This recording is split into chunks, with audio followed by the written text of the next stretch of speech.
ನಮಸ್ಕಾರ ಪ್ರೀತಿಯ ವೀಕ್ಷಕರೇ, ನಾನು ನಿಮ್ಮ ಪ್ರೀತಿಯ ಸುಜಾತ. ಮೈ ಥಾಟ್ಸ್ ಚಾನಲ್. ಮೊದಲನೇದಾಗಿ ಚಾನಲನ್ನು ಸಬ್ಸ್ಕ್ರೈಬ್ ಮಾಡ್ಕೊಂಡಿರುವಂತಹ ಎಲ್ಲರಿಗೂ ಹೃದಯಪೂರ್ವಕವಾದಂತಹ ಧನ್ಯವಾದಗಳನ್ನು ಹೇಳ್ತೀನಿ. ಹಾಗಾದರೆ ಈ ದಿನ ನಾನು ನಿಮ್ಮ ಜೊತೆಗೆ ನನ್ನ ವಿಚಾರಗಳನ್ನು ಶೇರ್ ಮಾಡ್ಕೊಳ್ಳಿಕ್ಕೆ ಬಂದಿದ್ದೀನಿ. ಅದು ಯಾವ ವಿಷಯದ ಬಗ್ಗೆ ನನ್ನ ವಿಚಾರ ಅನ್ನೋದಾದರೆ, ಕೊಟ್ಟ ಹೆಣ್ಣು ಕುಲಕ್ಕೆ ಹೊರಗೆ ಅಂತಾರೆ. ಸತ್ಯ. ಹೆಣ್ಣು ಮದುವೆ ಮಾಡಿ ಕೊಟ್ಟ ಮೇಲೆ ಹೆಣ್ಣಿಗೆ 2 ಮನೆ, ಒಂದು ತವರ ಮನೆ, ಇನ್ನೊಂದು ಗಂಡನ ಮನೆ. ಅದು ಆ ಸೃಷ್ಟಿಕರ್ತನ ನಿಯಮವೂ ಹೌದು. ಹಾಗಾದರೆ ಹೆಣ್ಣು ಗಂಡನ ಮನೆಯಲ್ಲಿ ಭಾರಿ ಬದುಕಬೇಕಾಗಿರೋದು ಆಕೆಯ ಕರ್ತವ್ಯ ಹೌದು. ಹೆತ್ತ ತಂದೆ ತಾಯಿಗಳ ಹೆಸರನ್ನು ತರಬೇಕಾದದ್ದು, ಅವರು ತಲೆ ತಗ್ಗಿಸಿ ನಡೆಯುವಂತಹ ಕೆಲಸವನ್ನು ಮಾಡಬಾರದು ಅನ್ನುವುದು ಎಷ್ಟು ಸತ್ಯವೋ, ಆ ಹೆಣ್ಣು ಮಗುವನ್ನು ನಾವು ಬೇರೆಯೊಂದು ಮನೆಗೆ ಮದುವೆ ಮಾಡಿಕೊಟ್ಟಾಗ ಆ ಸಣ್ಣ ಪುಟ್ಟ ಜಗಳಗಳು, ಮನಸ್ತಾಪಗಳು ಒಂದು ಮನೆಯ ಮೇಲೆ ಅವೆಲ್ಲ ಕಾಮನ್ ಆಗಿದ್ದೇ ಇರುತ್ತೆ. ಅಂತ ಏನೋ ಸಣ್ಣ ಪುಟ್ಟ ಜಗಳ ಮಾಡಿಕೊಂಡು ಮಗಳು ತವರು ಮನೆಗೆ ಬಂದಿದ್ದಾಳೆ ಅಂದರೆ ಪರವಾಗಿಲ್ಲ, ನಿಮ್ಮ ಮಗಳಿಗೆ ಬುದ್ಧಿ ಹೇಳಿ ನೀವು ಗಂಡನ ಮನೆಗೆ ಕಳಿಸಿಕೊಡಬೇಕಾದದ್ದು ಹೆತ್ತ ತಂದೆ ತಾಯಿಯ ಪೋಷಕರ ಕರ್ತವ್ಯವೂ ಹೌದು.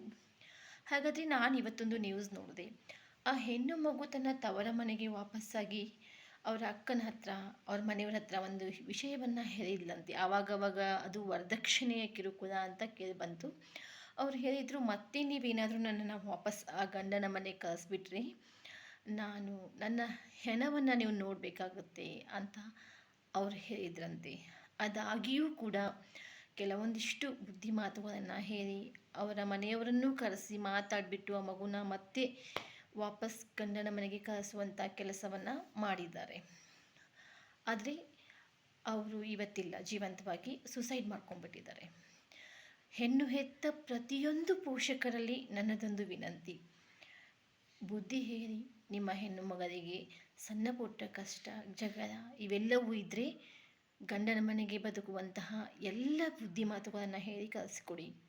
ಅವರು ಸಾವಿನವರೆಗೂ ಹೋಗ್ತಾ ಇದ್ದಾರೆ, ನಾನು ವಾಪಸ್ ಹೋದರೆ ಬದುಕಲ್ಲ ಅಂತ ಹೇಳ್ತಾ ಇದ್ದಾರೆ ಅಂದಾಗ ಅವರ ಮಾತುಗಳನ್ನು ಆಲಿಸಿ, ಅಲ್ಲಿ ನಿಜವಾದ ಕಷ್ಟ ಏನು, ಆಕೆ ಏನನ್ನು ಅನುಭವಿಸ್ತಾ ಇದ್ದಾರೆ ಅನ್ನೋದನ್ನು ಆಲಿಸಿ. ಯಾಕಂದರೆ ಇನ್ನೊಬ್ಬರಿಗೆ ನಾವು ಮಾತನಾಡುವ ಅವಕಾಶವನ್ನೇ ಕೊಡದೇ ಇದ್ದಾಗ ಏನಾಗುತ್ತೆ, ಮರಳಿ ಬಾರದಂಥ ಊರಿಗೆ ಅವರು ಪ್ರಯಾಣವನ್ನು ಬೆಳೆಸಿಬಿಡ್ತಾರೆ. ಜೀವ ಅನ್ನೋದು ಇದ್ದರೆ ಇಲ್ಲಿ ಕೆಲವೊಂದು ಸಮಯ, ಕೆಲವೊಂದಿಷ್ಟು ದಿನ, ಕೆಲವೊಂದು ಆ ಗಳಿಗೆಯಲ್ಲಿ ನೀವು ಅವರಿಗೆ ಸಮಾಧಾನ ಹೇಳಿ ಅವರ ಮಾತುಗಳನ್ನು ಆಲಿಸಿ ಅವರಿಗೂ ಮಾತಾಡಲಿಕ್ಕೆ ಅವಕಾಶ ಕೊಟ್ಟು ಅವರ ಕಷ್ಟಕ್ಕೆ ತವರವರು ಸ್ಪಂದಿಸಬೇಕಾದದ್ದು ತವರಿನ ಕರ್ತವ್ಯವೂ ಹೌದು.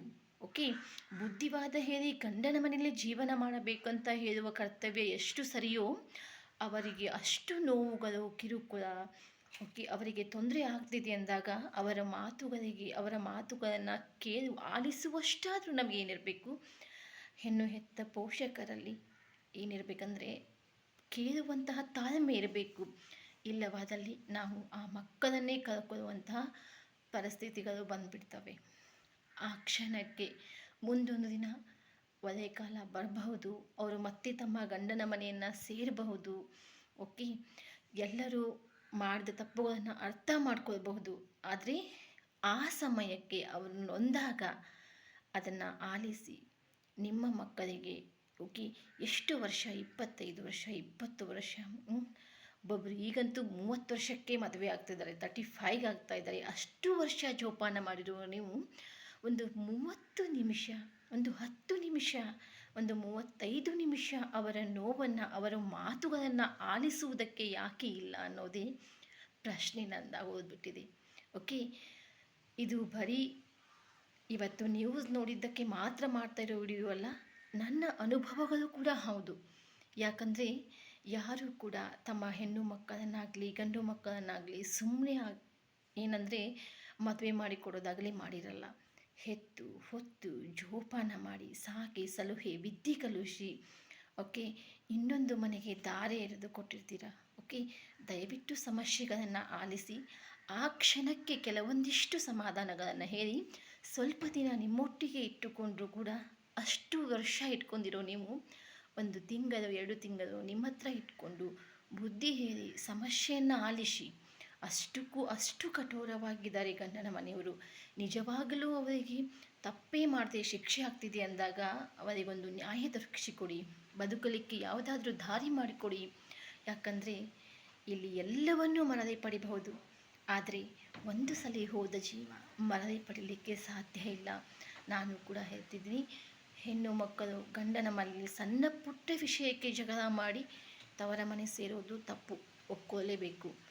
ಕಾರಣ ಬೇರೆಯೇ ಇದೆ ಅಂದಾಗ ಅಲ್ಲಿ ಏನಾಗ್ತಿದೆ, ಆ ಹೆಣ್ಣು ಮಗುವಿನ ತಪ್ಪೇ ಇಲ್ಲ ಅಂದಾಗ ತಪ್ಪೇ ಮಾಡದ ಆ ಹೆಣ್ಣು ಮಕ್ಕಳಿಗೆ ಶಿಕ್ಷೆ ಆಗಬಾರ್ದು, ಅವರ ಜೀವನ ಸಾವಿನಲ್ಲಿ ಅಂತ್ಯವಾಗಬಾರದು ಅನ್ನೋದೇ ನನ್ನ ಅನಿಸಿಕೆ.